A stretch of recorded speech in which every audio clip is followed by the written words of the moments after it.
E aí, rapaziada, beleza? Então, vou dar continuidade aí à pneumologia, né? Eu vou falar um pouco sobre espirometria e as capacidades pulmonares, tá? Os volumes pulmonares, capacidades pulmonares, etc, tá? A espirometria eu já mencionei aqui em algumas patologias, né? DPOC, asma, eu menciono a espirometria. E eu vou recapitular um pouco, vou explicar o que é mais ou menos, tá? E sobre as capacidades pulmonares e os volumes pulmonares que também são muito importantes a gente saber, beleza? Bom, então vamos lá. O que é o volume e a capacidade pulmonar? Vamos lá, primeiramente. Bom, o ar, para ele entrar no pulmão, ele precisa que o pulmão ele tenha uma pressão menor do que o ar, correto? Porque o ar ele sai da área mais com maior pressão e vai para um lugar com menor pressão, tá? Então, o ar ele entra, né, com o pulmão tendo como posso dizer, essa menor pressão.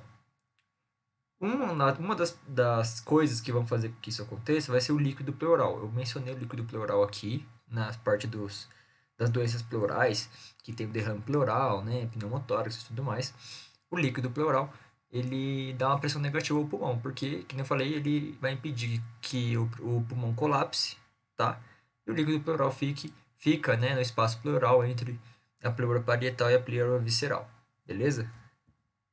Bom, o que é complacência? Complacência do pulmão vai ser quando o pulmão ele aumenta o seu volume em relação ao aumento da pressão. Então, quanto mais o ar em relação ao pulmão, o pulmão ele tem menos pressão, certo?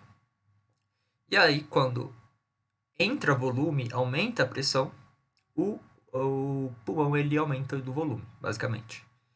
Então, a cada 200 ml de pressão do pulmão, o pulmão vai aumentar 1 centímetro, tá? O pulmão ele pode ficar mais complacente ou menos complacente, ele pode aumentar mais em relação a 200 ml de pressão ou aumentar menos em relação a 200 ml de pressão, tá? Uma coisa também que eu mencionei muito aqui também, principalmente em enfisemas, né? Na parte do enfisema, DPOC, foi o surfactante pulmonar.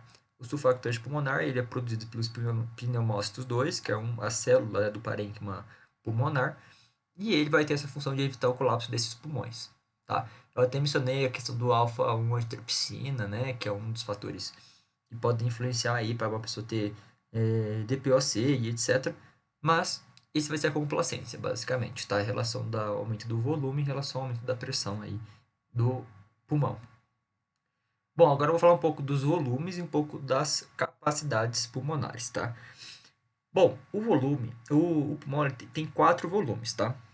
Tem o volume corrente, o volume reserva inspiratório, o volume reserva expiratório e o volume residual, tá? O que cada um deles significa? Bom, o volume corrente ele é o volume de quando a gente está respirando normalmente, quando a gente está respirando, né, de forma inconsciente, e a gente tá respirando, respirando, respirando. E aí, esse volume corrente, ele tem um valor, né, de 500 ml aproximadamente. Então, quando a gente tá respirando, normalmente, em repouso, a gente vai soltar 500 ml mais ou menos e expirar 500 ml e expirar 500 ml, inspirar 500 ml, expirar 500 ml. Então, esse é o volume corrente. O volume corrente é de 500 ml aproximadamente, tá? O volume reserva inspiratório vai ser quando a gente enche nossos pulmões de ar. Então a gente faz uma inspiração forçada, né? A gente pega e a gente inspira o máximo que a gente conseguir. O volume do volume reserva inspiratório vai ser de 3 litros, tá? Ou 3.000 ml. Se a gente... Esse vai ser o volume reserva inspiratório, basicamente. Então a gente vai respirar o máximo que a gente conseguir e a gente vai ter no máximo 3 litros, né, de volume que a gente consegue guardar aí no nosso pulmão, tá, em relação à reserva expiratória. Em relação ao volume reserva expiratória é basicamente a mesma coisa, só que quando a gente expira, então a nossa capacidade, o máximo que a gente consegue expirar do nosso corpo. O máximo que a gente consegue expirar vai ser 1,1 litro mais ou menos, tá? 1.100 ml, tá? O volume residual, ele é um volume de resíduo, então o volume ele vai ficar lá no pulmão, tá? Ele sempre fica lá, independente do que a gente faça, é um volume que ele vai ficar lá, tá? Ele mede, ele tem um volume maior do que o volume reserva expiratório e ele vai ter um volume, né, de 1 litro e 200, tá? Ou 1.200 ml. Bom, agora eu vou falar um pouco das capacidades pulmonares. Ah, outra coisa importante. Nessa parte dos volumes do pulmão, eu estou me referindo a um adulto, tá? Homem. Em caso de mulheres, por exemplo, a gente tem uma diminuição aí de 20 a 25% desses volumes. Bom, então, quais são as capacidades pulmonares? O que vai ser a capacidade pulmonar, primeiramente? A capacidade pulmonar, ele é basicamente a união dos volumes. Então, a gente vai somar alguns volumes e a gente vai formar a capacidade. Por exemplo, a capacidade total do pulmão vai ser a soma do volume corrente, do volume reserva inspiratório, do volume reserva expiratório e do volume residual. Tá? Se a gente somar tudo isso, então a gente tem volume corrente 500 ml, volume reserva inspiratório 3 litros, volume reserva expiratório 1 litro e 100 e volume residual 1 litro e 200. Tá? Somando tudo isso, a gente vai ter 5.800 ml do pulmão. Então, o pulmão, em geral, consegue guardar aí aproximadamente 6 litros aí de ar. Tá? Ele total, todos os volumes. Agora, falando da capacidade vital, ou a capacidade vital, o que quer dizer capacidade vital? É o que a gente vai utilizar, né? Como eu falei, o volume residual a gente não utiliza, ele só fica no pulmão ali, né, para evitar colapso, etc. Então ele só fica ali, a gente não utiliza esse 1 litro e 200. Então, a capacidade vital vai ser basicamente o que a gente consegue, o volume que a gente utiliza, que é o volume corrente, o volume reserva inspiratório e o volume reserva expiratório. Isso aí dá 4.700 ml ou 4 litros e 700, tá? A capacidade inspiratória vai ser o volume corrente mais o volume de reserva expiratória, basicamente. O expiratório não conta e o residual também não conta. Então, se a gente somar o volume corrente 500 ml e o volume de reserva inspiratória, dá 3 litros. Volume de reserva expiratória, que é 3 litros, dá 3.500. A capacidade residual funcional vai ser o volume reserva expiratório de 1 litro e 100 mais o volume residual de 1 litro e 200, para 2.300. Tá? Então essas são as capacidades. A gente tem 4 capacidades, a gente tem 4 volumes. Tá? Aqui a gente vai, então, descrever o que eu estava falando. Aqui a gente vai ter o volume corrente, tá? Que eu falei que é de 500 ml aproximadamente. Tá? Essa pontinha aqui, tudo isso aqui embaixo é o volume corrente. Aqui vai ser o volume de reserva inspiratório, tá? Que vai fazer a inspiração. Aqui a gente pode ver que a inspiração é para cima, tá? Então, aqui vai ser 3 litros, né? Que não tinha falado, 3 litros de volume de reserva inspiratório. Aqui a gente vai ter o volume de reserva expiratório, que é 1.100, né? Que não tinha falado. Então, o volume de reserva expiratório. E o volume residual, que é de 1 litro e 200, tá? Ou 1.100 ml. Então, esses são os volumes, tá? Agora, falando da capacidade, vamos para as capacidades, então. Capacidade pulmonar total, que nem eu falei, que é a soma, né, de tudo. Então, é a soma do volume de reserva expiratório, a soma do volume corrente, a soma do volume de reserva expiratório e a soma do volume residual, que dá 5.800, tá? Aqui a gente vai ter a capacidade funcional residual, que eu também já tinha falado, que é a soma do volume de reserva expiratório com o volume residual, tá? Que é 1.100, né, aqui e 1.200 aqui. Capacidade vital, que na capacidade vital a gente não conta o volume residual, né, a gente não conta. Então a gente vai ter o volume de reserva inspiratório, que é 3.000, o volume corrente, que é 500, e o volume de reserva expiratório, que é 1.100, tá? A capacidade inspiratória, que não falei, vai estar relacionado somente com a parte da expiração, que é o volume de reserva inspiratório mais o volume corrente. O volume de reserva inspiratória é 3.000 ml e o volume corrente é 500 ml. Então, vai dar 3.500 da capacidade inspiratória. Beleza? Então, essa aí mais ou menos o volume, né? E o volume e as capacidades pulmonares. Bom, como eu falei, então, o volume das mulheres vão ser de 20 a 25% menores. Aqui eu retratei principalmente a questão dos homens, tá? E a gente tem também um volume que a gente chama de volume morto, tá? Esse volume morto são o ar que fica na nossa faringe, na nossa boca, no nosso nariz, que não vai até o pulmão, então não tem como a gente medir, tá? Agora falando da espirometria. A espirometria, vamos lá. A espirometria é um teste que a gente faz. Um teste, como eu posso dizer? Um teste pulmonar, né? E a gente vai ver quanto sai e quanto entra do pulmão. Basicamente isso, tá? Então essa vai ser a espirometria. Quando que a gente vai pedir uma espirometria para alguém? Bom, em caso de dispneia, né? Para ver o envelhecimento dos pulmões, se os pulmões ainda estão em bom funcionamento, né? Diagnóstico de distúrbios ventilatórios, como eu falei, bronquite, enfisemas e tudo mais.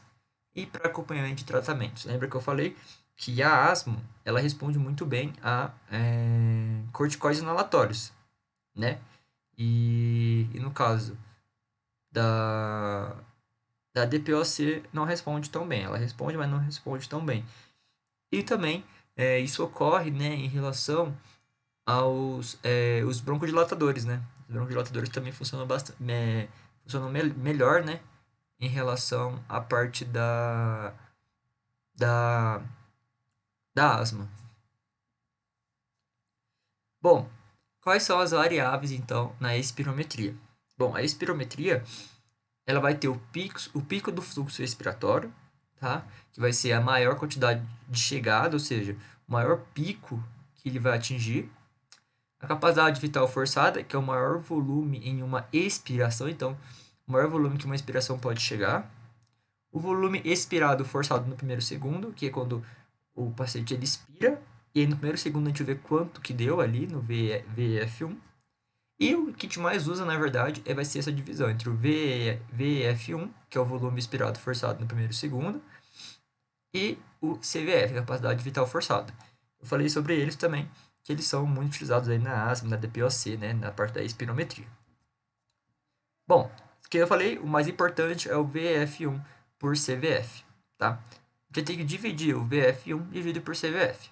Se der maior do que 0,7, a gente pode estar vendo o paciente com uma espirometria normal, ou seja, a capacidade pulmonar dele está perfeita, está bem, ou um distúrbio restritivo. E aí eu vou mostrar como a gente vai diferenciar esses dois, tá?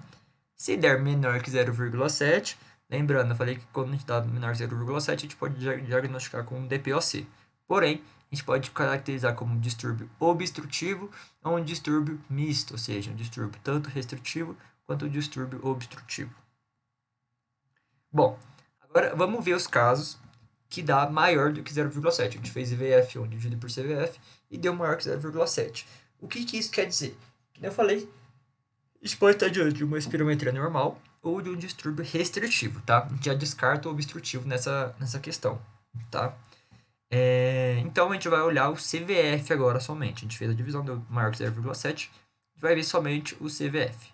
Se o CVF deu acima de 80, a gente vai ter uma espirometria normal, tá? Se o CVF deu menor do que 80, a gente tem um distúrbio restritivo, tá? Bem tranquilo, bem de boa, bem tranquilo mesmo. Agora, avaliando os casos, né, de VF1 dividido por CVF menor que 0,7. Como eu falei, a gente pode ter nesses casos um distúrbio obstrutivo ou um distúrbio obstrutivo e restritivo, que é o misto, né, o distúrbio misto. Como a gente vai fazer? A gente vai olhar somente o CVF também, tá? Se o CVF deu acima de 80 e o VF1 dividido por CVF deu menor do que 0,7, a gente está com um distúrbio ventilatório obstrutivo, tá? Infelizmente. Agora, se a gente faz tudo isso, um VF1 dividido por CVF deu menor do que 0,7, a gente pega só o CVF e deu menor do que 80, aí a gente vai ver se pode ser um distúrbio ventilatório obstrutivo também ou um distúrbio ventilatório misto, tá? Para a gente saber fazer isso, a gente faz a subtração entre o CVF menos o VF1. Se der maior do que 13, a gente tem um distúrbio ventilatório obstrutivo, tá? Se der menor do que 13, a gente tem um distúrbio ventilatório misto. Beleza? Então aqui a gente tem algumas representações, né? Na questão do fluxo, é o FVF aqui, né? Enfim, tudo, tudo relacionado aí à parte da espirometria. E aqui a gente pode fazer alguns exercícios, né? Eu coloquei alguns exercícios aqui para a gente pode praticar. Então vamos lá. Se a gente tiver, por exemplo, a Márcia, a gente tem um VF1 dividido por CVF. Deu 39%. Se deu 39%, deu menor do que 0,7, certo? Se deu menor do que 0,7, a gente tá pensando em em uma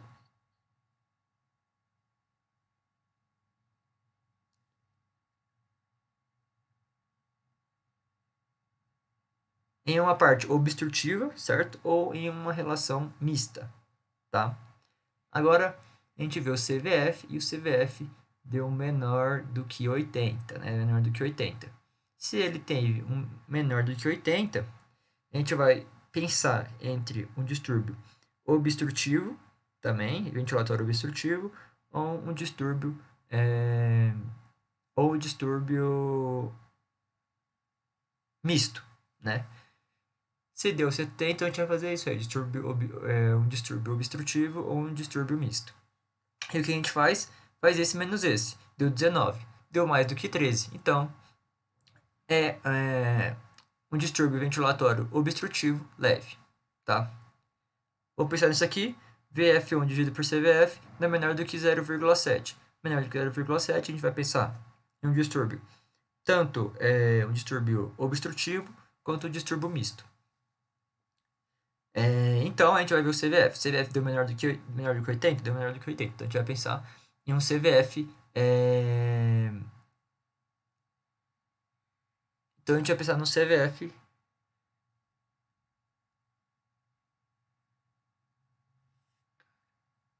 Não, a gente vai pensar no CVF aqui.